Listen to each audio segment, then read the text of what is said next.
I am tired. Well, hello, shiny crafty people. It's Tim Totten here, and welcome back to the channel. I am actually tired because yesterday was the culmination of about 6 months of work to put on an event called TEDx Eustis.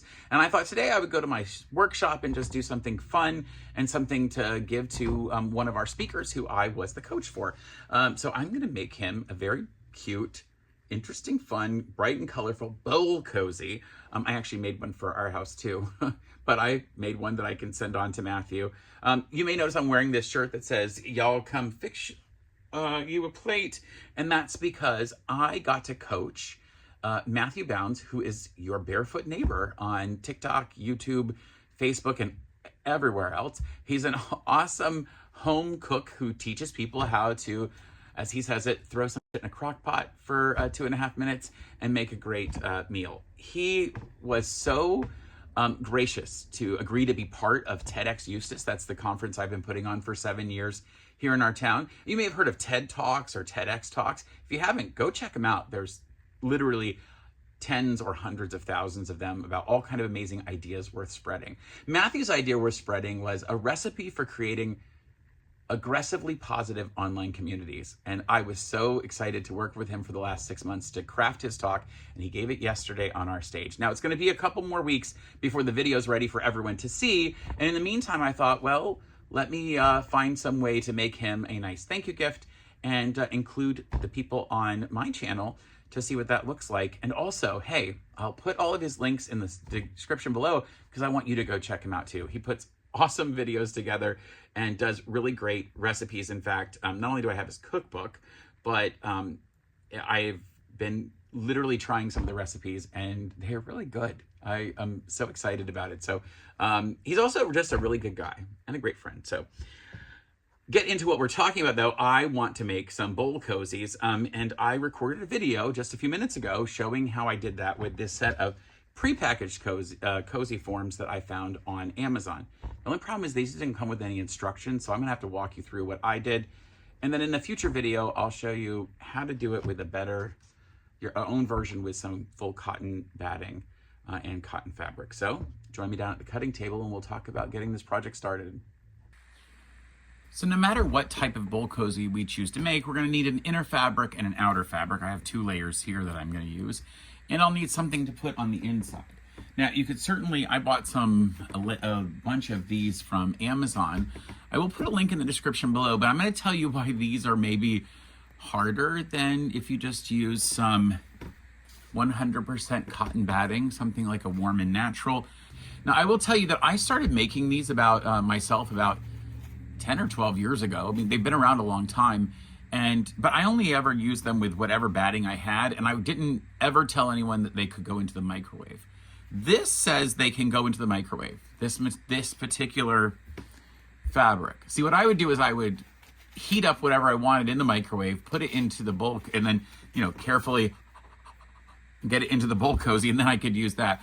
Or I would literally, put the bowl in and then ladle in whatever was going to be hot. It's interesting about that is that I never tried to put it in the microwave, but I did actually today. I put this one into the microwave. I've put water in for 3.5 minutes, let it go and go and go into a bowl, obviously. And when I brought it out, it was perfectly fine. It didn't burn through this material, even though I feel like this is super thin. The other problem is these didn't come with any instructions online. So I'm going to show you how I'm going to do them, and I'll show you on this one here. So the reason I don't think it's all that great to just use these by themselves, I spent an embarrassingly long amount of time trying to heat press this to the fabric, thinking that this had adhesive on it. I thought that was the value of it. There's no adhesive on this version that I've used. So I spent like 10 minutes trying to adhere this, and it would kind of stick, and then it would just peel right off. So then I used spray adhesive, and unfortunately it kind of bubbled the fabric up here a little bit. So I don't know.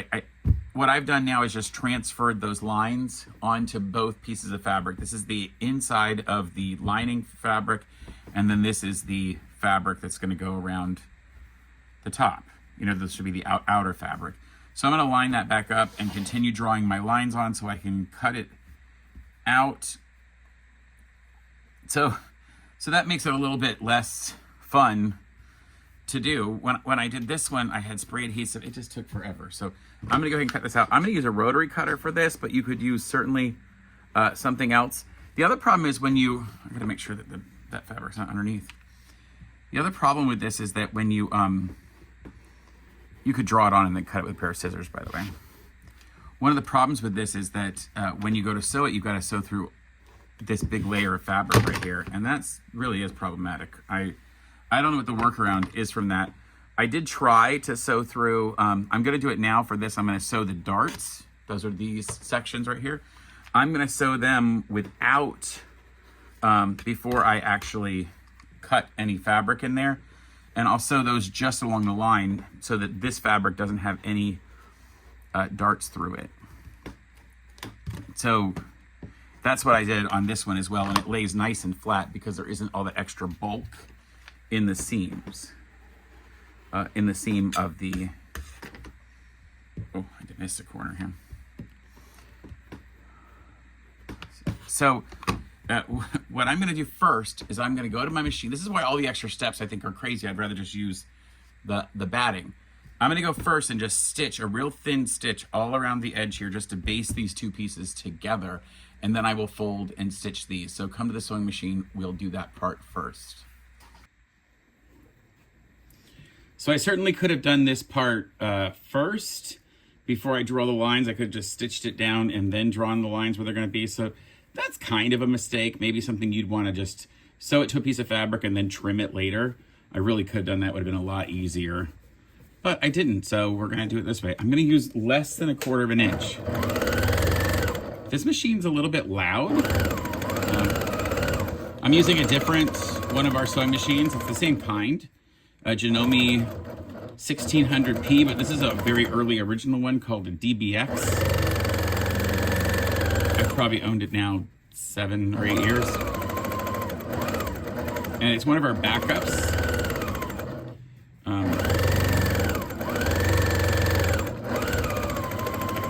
A lot of you know that I own a company that makes blankets and quilts for funeral homes, and I did not want to use one of the main stations where our people typically sew because, you know, we got a busy week coming up and I don't want to mess up anyone's stuff.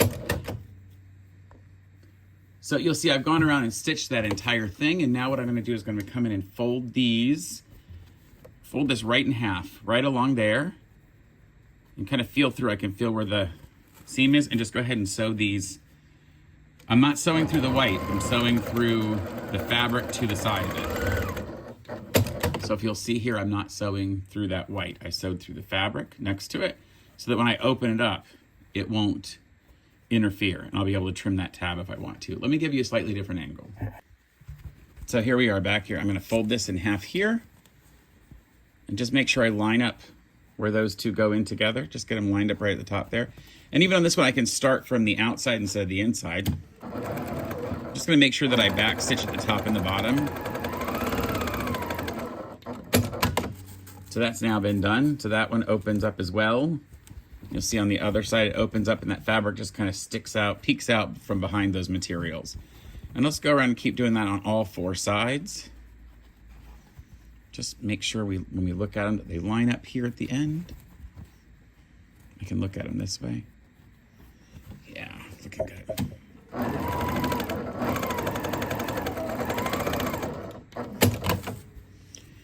All right, only one more. Now this is where I'd use spray adhesive in here, and unfortunately it had kind of buckled and gone a little weird there, so I am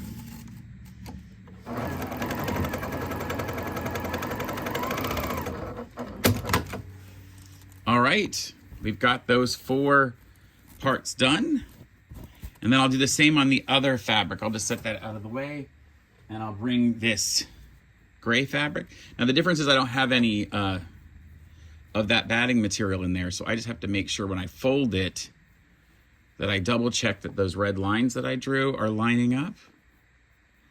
Seem to be. I can fold the whole thing in half. So this one you definitely have to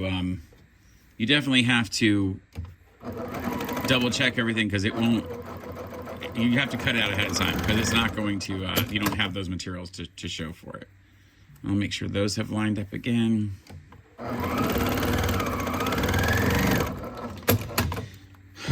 This is not, I mean, this is kind of the hardest part. The next part will look hard, but I don't think it is. I don't think it's difficult at all. The biggest part is that you're turning now thick fabric will be the next hardest part, because you've got to marry this fabric to this fabric now that has all that extra cushion in it.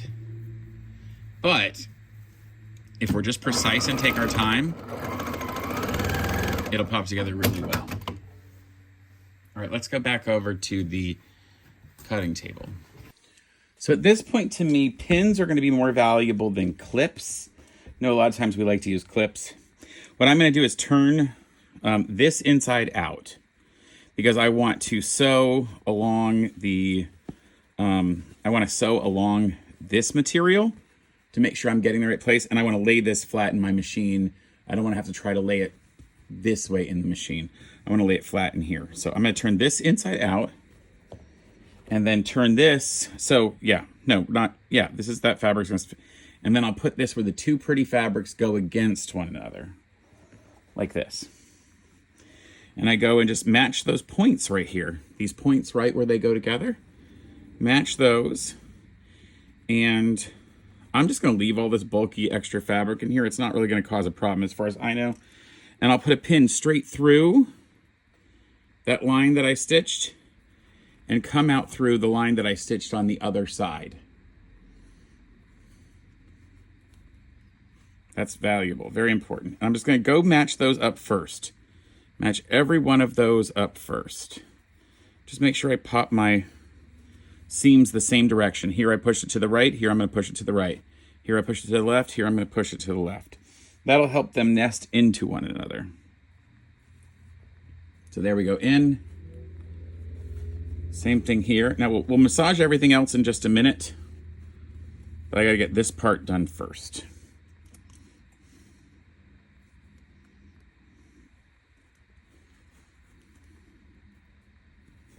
There we go.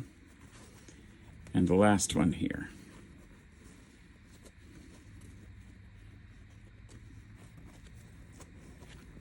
Like that. I'm kind of moving around, get close to myself because I need to do something with it. There we go. So our next step is to make sure that all of these points get as close to being right as possible. So I will massage all my fabric up to the top points. And if you had clips here, this would be fine to clip it, but I am going to pin it as well. You can pin as far around as you want to. This is really up to what your comfort level is.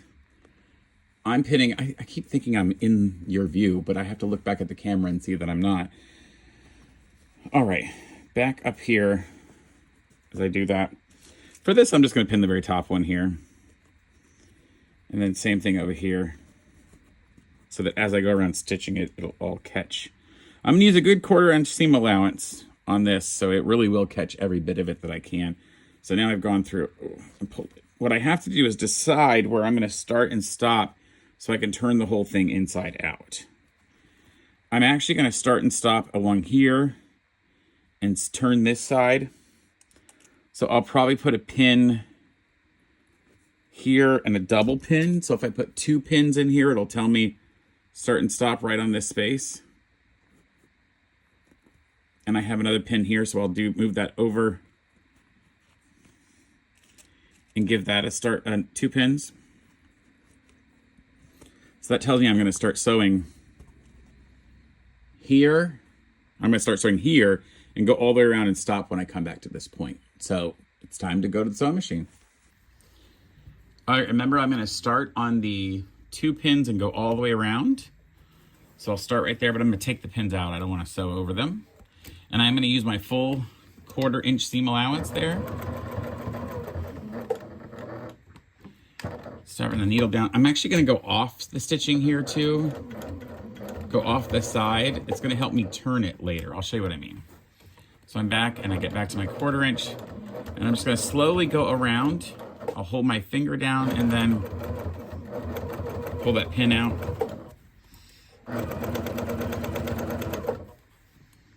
Remember, I had this fabric go on one side, go right down to the point,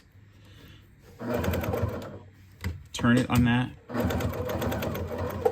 Again, you might go a little slower than this. On my machine, I actually have a slide that lets you decide how fast to go. It's funny because it's got a jackrabbit for the fastest, actually a drawing of a jackrabbit. Like, look over here. There's a drawing of a jackrabbit, then a regular rabbit, and then a turtle. So I'm going at the jackrabbit speed if I feel like it while I'm stitching. So it's kind of funny. All right, make sure my seams all are laying the right direction as I come through. Take the pin out at the point, stop at that point. It's very important, that way I can turn and get a nice sharp point. It's not terribly important. Once this thing folds, it won't really be an issue.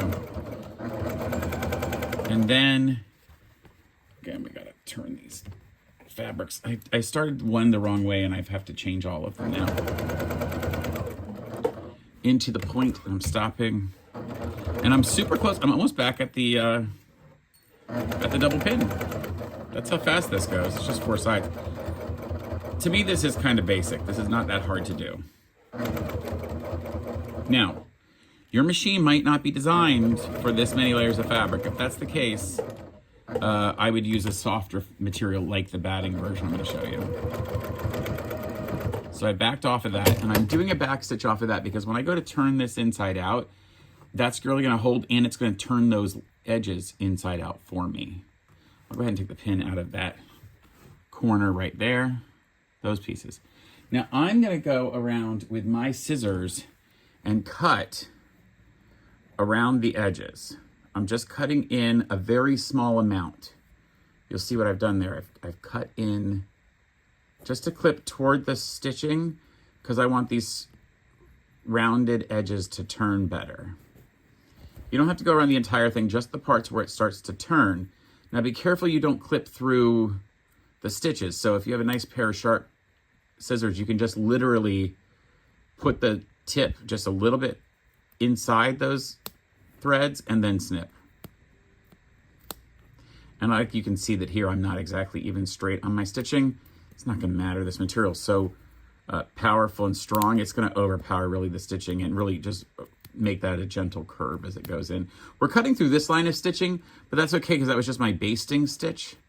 It was getting the lining fabric to line up with the top fabric. The only other place you might want to clip would be here at these little corners too, because that's going to be a point where it's a little bit harder to turn. You want to make those a little easier to turn, and I'm going to go through and cut the other two since I did this one. So I'm going to come back to this one and just cut right there. And here's the same way, right here. Just don't cut the stitching. Carefully don't cut the stitching. Now I'm going to turn this whole thing inside out. I have my spot where I didn't stitch through. And so I'm going to take this and turn it inside out. I'll grab my hand in here and I'll flip it inside out.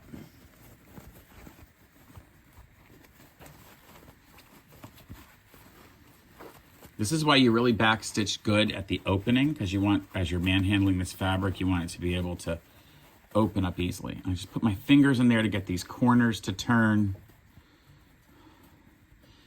Now, you're folding over that heavy interfacing, so you'll see here how it's sticking the fabric up a little bit.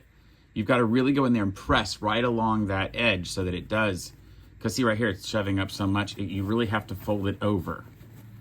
I'm getting my fingers in there to push out those corners. Look at that.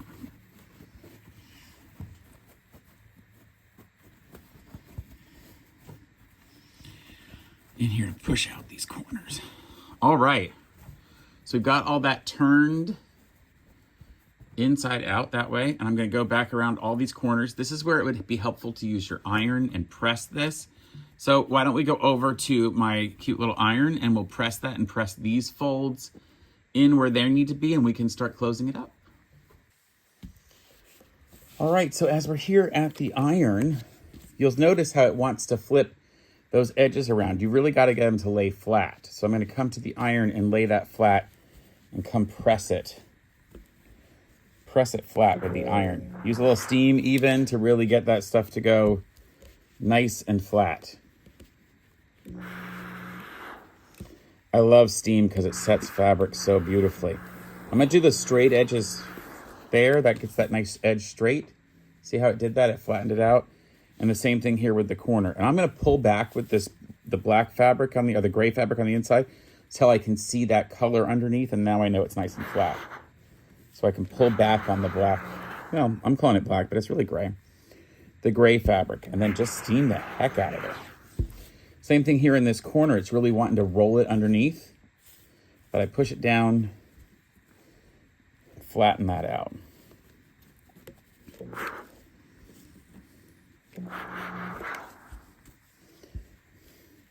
One of the things that you have to recognize about doing this type of project is that we have to work with fabrics that can go into a microwave.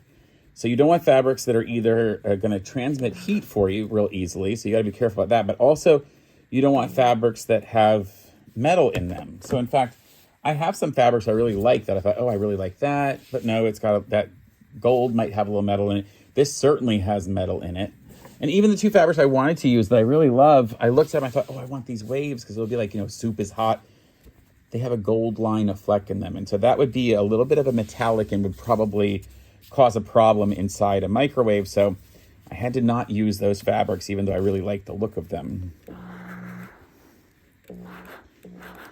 So I'm going to finish this up and then get back over to the sewing machine so that we can have this done, and you'll be surprised by how good this looks. The last step here is, of course, to get the opening here closed. Let me give you a slightly different angle of this.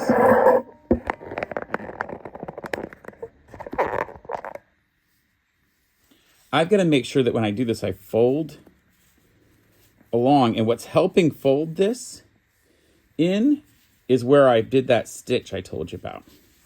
So I'm going to come over here and just let that stitch I put in help continue where I had started to iron.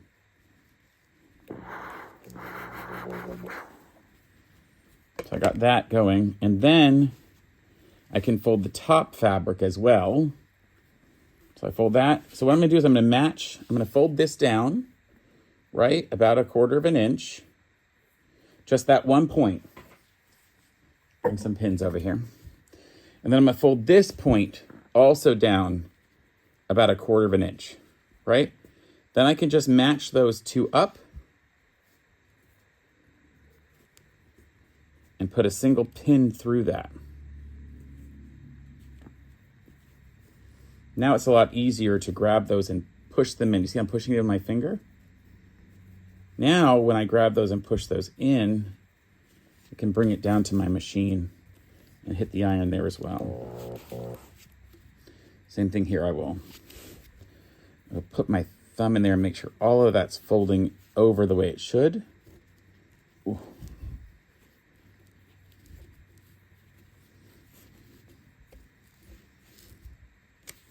This fabric's trying to fold and twist on me, so I'm going to get back in there. In fact, watch this. This will be another good thing. I'm not even going to try to get the top fabric with it. I'll take a couple pins and just pin that down until I can get it ironed properly. See, I'm pinning this fabric down. So I'll just iron that part here.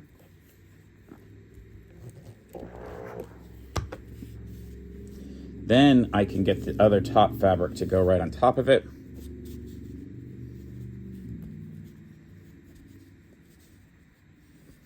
Lined up over the top, and then I'll iron it in place. Ooh. I need a video. I need like a cinematographer to make this actually look right. It's hard to get the right angles. Now I'm just gonna blitz it with some steam. See how the steam pouring off? Ooh, that worked out beautifully. All right, back to the sewing machine. All right, I'm gonna start at this space that I folded because that's what area really, really has to get caught. And I'm gonna use just an edge stitch all the way around this entire cozy. So I'm using literally, I'm gonna put this stitch right next to the seam, or right next to the needle. I'm putting the needle right up next to the edge of the fabric because I want to catch every little thing as I go by. I don't want to have any chance that I didn't fold enough. So I'm gonna go through there. You wanna see it closer, don't you? There we are. And as I go through, I'm just carefully turning it to match. I want this to look nice and even all the way around. Now, if you had any decorative stitching, this would be a cute place to do decorative stitches on your machine. Could certainly be a cute place. And I'm just checking every once in a while to make sure I actually ironed this flat. I can feel with my fingers underneath. Like here, I see that it's kind of rolled a little bit, so I'll just be real careful as I go through to backtrack it. I'm really doing that so I don't have any fabric really buckling. So that, you know, one side of the fabric doesn't have a lot of extra fabric and the other side is pulled tight. A piece is sticking out here and there. This one also is a little over. Now, it's obviously very contrasty with this particular fabric, but other fabrics you wouldn't notice if you use the same fabric inside and out. I mean, you could really fly through this particular part.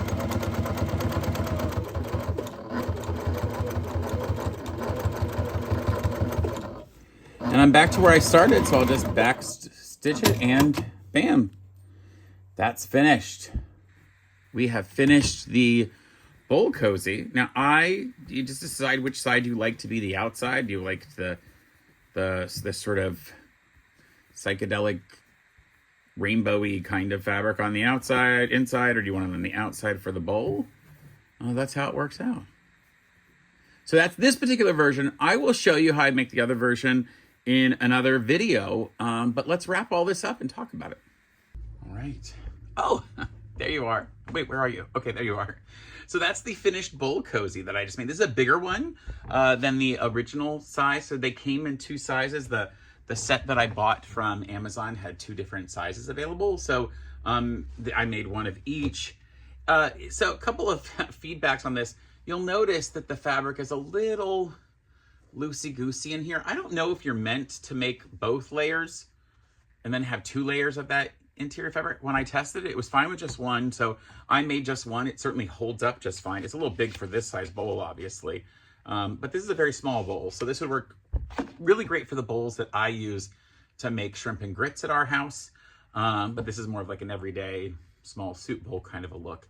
Those are the two bowls. I think they're very beautiful and sculptural and certainly work fine with the material that I purchased on Amazon, but there were all those steps that you saw. If you're gonna do one of these and make these very pretty design, please go ahead for it and just recognize all the sort of extra steps and then come back for a future video where I show you a much easier way to do this with full cotton batting. Just remember the issues I told you, that you should always test anything you make, see if it actually holds up in the microwave, watch it vigilantly to make sure that it doesn't catch on fire or spark or have any metal in the fabric at all. Also, to make sure you don't use any metal fabric because those, of course, will cause a problem. That is the bowl cozy, and hey, until next time, please stay crafty. And if you haven't had a chance yet, go down into the description below and find all the links to your Barefoot Neighbor's socials so you can see his amazing work. And when it's time for his TEDx talk to hit the air, I will definitely make sure I let you know where it is and when it's available so you can check it out yourself. So until next time, folks, stay crafty. Bye for now. All right, well, I almost don't want to give this one away, but I've already said on video that I'm giving it to Matthew, so get ready, Matthew.